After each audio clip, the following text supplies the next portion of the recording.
নমস্কার, আমি ডাক্তার অনিরুদ্ধ দে, consultant homeopath. আজকে আমার ইউটিউব চ্যানেলে COPD, chronic obstructive pulmonary disease নিয়ে আলোচনা করব।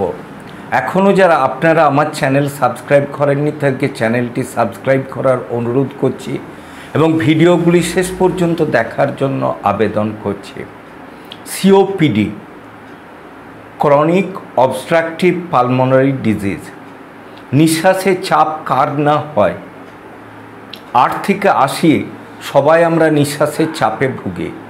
এখন আবার বাচ্চাদের এগুলো বেশি করে হচ্ছে, যার জন্যে ধরুন আপনাকে নেবুলাইজার দেওয়া, ইনহেলার দেওয়া এবং কোনো ক্ষেত্রে লাইফ সেভিং হিসাবে অক্সিজেনও মাস্ক পরানো বা অক্সিজেন দেওয়াও হচ্ছে। বড়দের ক্ষেত্রে তো আছেই, আমরা ধুলোবালিতে কাজ করছি, ধোঁয়া অথবা গাড়ির পেছনে যেতে যে ধুলো বালি বা অন্য কিছু আমাদের নাক দিয়ে ঢুকে লাংসে যাচ্ছে, সেক্ষেত্রে আমাদের এই সমস্যাগুলো বেশি হওয়াটাই স্বাভাবিক। আবার যারা ধরুন ইন্ডাস্ট্রিতে কাজ করে, ম্যাক্সিমাম ক্ষেত্রে যারা পাথর খাদানে কাজ করে তাদের ক্ষেত্রে সিলিকোসিসটা কমন জিনিস। পাথরের ওই যে ডাস্টগুলো তাদের নাকের ভেতরে যে লাংসে যাচ্ছে এবং বেরোচ্ছে না, এবং লাংসগুলো ফাইব্রোসিস হয়ে যাচ্ছে, তাদের যে স্থিতিস্থাপকতা কমে যাবার ফলে নিঃশ্বাসের চাপ হচ্ছে এবং যতটা তাদের খাওয়া দরকার নিউট্রিশাস ফুড না পাবার জন্য তারা কিন্তু বেশি পরিমাণে ভুগতে থাকছে। প্রথম কথা হচ্ছে অপুষ্টি, দ্বিতীয় কথা হচ্ছে রোগ। ট্রিটমেন্টও হচ্ছে না, খাওয়া দাওয়াও জুটছে না। অতএব তারা আস্তে আস্তে যত দিন যাচ্ছে কর্মক্ষমতা হারাচ্ছে, কাজও যেমন করতে পারছে না, খাবারও পাচ্ছে না, আস্তে আস্তে মৃত্যুর মুখে ঢলে পড়ছে।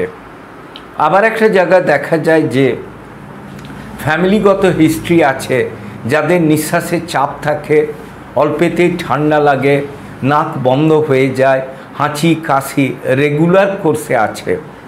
সেসব ক্ষেত্রে আমরা যদি অ্যালার্জি টেস্ট করি অথবা সিরাম আইজি দেখে নিই, সেক্ষেত্রে প্রপার ট্রিটমেন্ট করলে আমাদের কিন্তু এই সমস্ত সমস্যার থেকে আমরা বেরিয়ে আসতে পাবো।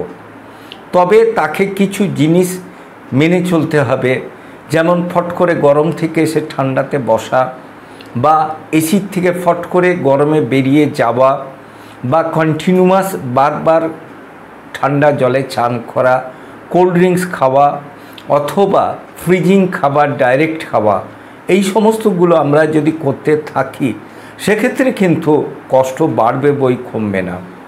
আরেকটা জিনিস বলা যেতে পারে যে আমাদের একটা ট্রেন্ড হয়ে গেছে, আমরা হোটেলে ফ্রিজিং খাবার খাচ্ছি, সেটা জাস্ট তাতিয়ে দিল, সেক্ষেত্রে কি হচ্ছে, তার যে ফাঙ্গাল ইনফেকশন সেটা যে পুরোপুরি চলে গেল, বৈজ্ঞানিকভাবে যে সেটা খাদ্য হিসেবে গ্রহণ করা যাবে তার কিন্তু আমাদের এদেশে পরীক্ষা নিরীক্ষা হয় না। কাজেই আমরা ওই জিনিসটা একটু তাতিয়ে নিয়ে খেয়ে নিয়ে, বা আমরা হোটেলে যেয়ে যখনই ও গরম করে দিল মুখরোচক খাবার হিসেবে খেয়ে নিয়ে আমরা একটা রোগকে অন্য রোগে নিয়ে যাচ্ছি।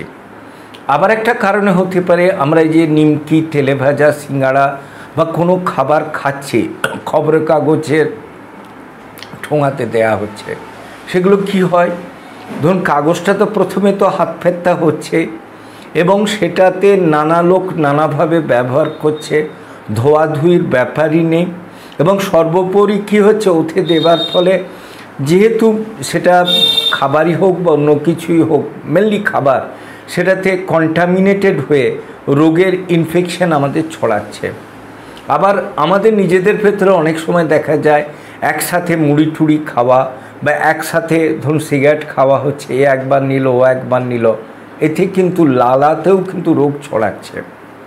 আবার আরেকটা ব্যাপার আমরা বলতে পারি যে কেউ যদি বাড়ির ভেতরে ব্রিদিং ডিস্ট্রেসে ভোগে এবং সেটা যদি ডিকটেটেড ফর দ্য টিউবারকুলোসিস, সে কিন্তু টিবি ছড়িয়ে যাচ্ছে যদি যার হয়েছে সে যদি ট্রিটমেন্ট না নিয়ে থাকে। তার যদি ট্রিটমেন্ট চলে, বাড়ির অন্য সবারই কিন্তু বাকি টেস্ট যেমন চেস্ট এক্স-রে, মান্টু, স্পুটাম দেখে নেওয়াই সর্বোপরি দরকার। অতএব বলা যেতে পারে যে আমাদের নিঃশ্বাসের চাপ বা সিওপিডিকে আমরা যেন অগ্রাহ্য করে চলি না।